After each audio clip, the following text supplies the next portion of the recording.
எல்லோருக்கும் வணக்கம். August 24 time இப்போ 3:29 ஆகுது. நம்மோட இன்ட்ராடே பொசிஷன் எல்லாமே ஸ்கொயர் அப் ஆயிட்டு இருக்கும். ஒவ்வொரு அக்கௌண்ட்ல எவ்வளவு ப்ராஃபிட் லாஸ்ன்றதை செக் பண்ணிக்கலாம். அதுக்கு முன்னாடி நம்ம ஷார்ட் டர்ம் ஹோல்டிங்காக நேற்று எதிர்பார்த்தோம் இந்த டைனமிக் ப்ரோ அப்படின்ற கம்பெனி. ஆக்சுவலா நேற்று பார்த்தீங்கன்னாக்கா முந்த நேத்தோட ஹைக்கு மேலே க்ளோஸ் ஆகும்னு எதிர்பார்த்தோம், ஆகலை. அதே போல நேத்தியோட ஹை பார்த்தீங்கன்னா 350, அதுக்கு மேலே இன்னைக்கு க்ளோஸ் ஆகும்னு எதிர்பார்த்தோம், இன்னைக்கு க்ளோஸ் ஆகல. பார்த்தீங்கன்னா ஒரு 343 ரூபாய் ட்ரேட் ஆயிட்டு இருக்கு. இன்னையோட ஹை பார்த்தீங்கன்னா 345 ரூபாய் 50 காசு. அநேகமா நாளைக்கு இந்த ஹையை பிரேக் ஆயிட்டு க்ளோஸ் ஆகும்னு நினைக்கிறேன். அப்படி இந்த ஹையை பிரேக் ஆயிட்டு க்ளோஸ் ஆகுது அப்படின்னா நாம தைரியமா ஷார்ட் டர்ம் ஹோல்டிங்காக பொசிஷன் எடுக்கலாம். மற்றபடி வேற எந்த ஸ்டாக்கும் பார்த்தீங்கன்னா ஷார்ட் டர்ம் ஹோல்டிங்காக என்ட்ரி வரல. ஒரு நாள் ஒரே ட்ரேட் கான்செப்ட்ல பாத்தீங்கன்னா இன்னைக்கு டிவிஸ் லேப் செல் பண்ணியிருந்தேன். 10 குவான்டிட்டி 3478 ரூபாய்க்கு செல் பண்ணியிருந்தேன். இது ஸ்கொயர் அப் ஆயிருக்கு பாருங்க. 3498 ரூபாய் 65 காசு ஸ்கொயர் அப் ஆயிருக்கு. இதுல லாஸ் அப்படின்னு பார்க்கும்போது 206 ரூபாய் 50 காசு லாஸ் வந்திருக்கு.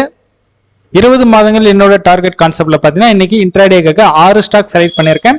Bharathi Airtel, Tata steel, Divi's lab, ITC, ONGC, HDFC. இந்த 6 ஸ்டாக்ல எவ்வளவு ப்ராஃபிட் லாஸ்ன்றது செக் பண்ணிக்கலாம். இந்த 6 ஸ்டாக்ல பாத்தீங்கன்னாக்கா ஹெச்டிஎஃப்சி மட்டும் தான் பாத்தீங்கன்னா இன்னைக்கு ப்ராஃபிட்ல புக் ஆயிருக்கு. மீதி 5 ஸ்டாக் பாத்தீங்கன்னாக்கா லாஸ்ல தான் புக் ஆயிருக்கு.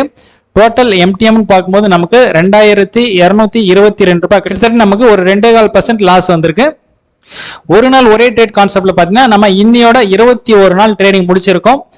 ஆக்சுவலா பாருங்க, கண்டினியூ இன்னைக்கு வந்து ஒரு 200 ரூபாய் சம்திங் லாஸ் வந்திருக்கு. இன்னையோட பாத்தீங்கன்னா 3வது நாள் கண்டினியூ லாஸ் வருது.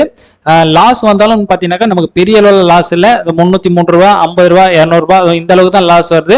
அதே போல நமக்கு ப்ராஃபிட் வந்தாலும் பாத்தீங்கன்னாக்கா பெரிய அளவு ப்ராஃபிட் இல்ல. ஒரு 600 ரூபாய் ஹையஸ்ட், இங்க ஒரு 700 ரூபாய் வந்திருக்கு. இந்த மாதிரி தான் பாத்தீங்கன்னா ப்ராஃபிட் ஆகட்டும் லாஸ் ஆகட்டும் நமக்கு ஆவரேஜா வந்துட்டு இருக்கு. 20 மாதங்கள் என்னோட டார்கெட் கான்செப்ட்ல பாத்தீங்கன்னா 48 நாள் ட்ரேடிங் முடிஞ்சிருக்கு. இப்போ நம்ம அக்கௌண்ட்ல அமௌண்ட்னு பார்க்கும்போது 1,56,176 ரூபாய் 79 காசு அமௌண்டா இருக்கு. மியூச்சுவல் ஃபண்ட் ஹோல்டிங் பாருங்க 24,277 ரூபாய் 82 காசு இருக்கு. டோட்டல் நமக்கு நெட் வேல்யூ இப்போ கரண்ட் வேல்யூ எவ்வளவு இருக்குன்னு பார்க்கலாம். நம்மளோட கரண்ட் வேல்யூ பாருங்க 1,80,454 ரூபாய் 61 காசு. நமக்கு வந்து ஒரு 1.5% கிட்ட இப்போ ப்ராஃபிட்ல தான் இருக்கும். அதே போல ஒரு நாள் ஒரே ட்ரேட்ல பாத்தீங்கன்னாக்கா நமக்கு 14,153 ரூபாய் 8 காசு இருக்கு. ப்ராஃபிட் பாத்தீங்கன்னா கிட்டத்தட்ட ஒரு 41% கிட்ட நம்ம ப்ராஃபிட்ல இருக்கும். அதே போல மியூச்சுவல் ஃபண்ட் ஹோல்டிங்ல பாத்தீங்கன்னா கிட்டத்தட்ட ஒரு 5.5% ப்ராஃபிட்ல இருக்கும். இது வந்து பாத்தீங்கன்னா ஒரு 4.5 மாசத்துல. அதே போல ஷார்ட் டர்ம் ஹோல்டிங்ல ஒரு 20% கிட்ட நம்ம ப்ராஃபிட்ல தான் இருக்கும். இவ்வளவு நாள் இந்த ஒரு நாள் ஒரே ட்ரேட் கான்செப்ட் பாத்தீங்கன்னா 10,000 ரூபாய் தனியா ஒரு அக்கௌண்ட்ல வச்சு நான் ட்ரேட் பண்ணிட்டு இருந்தேன்.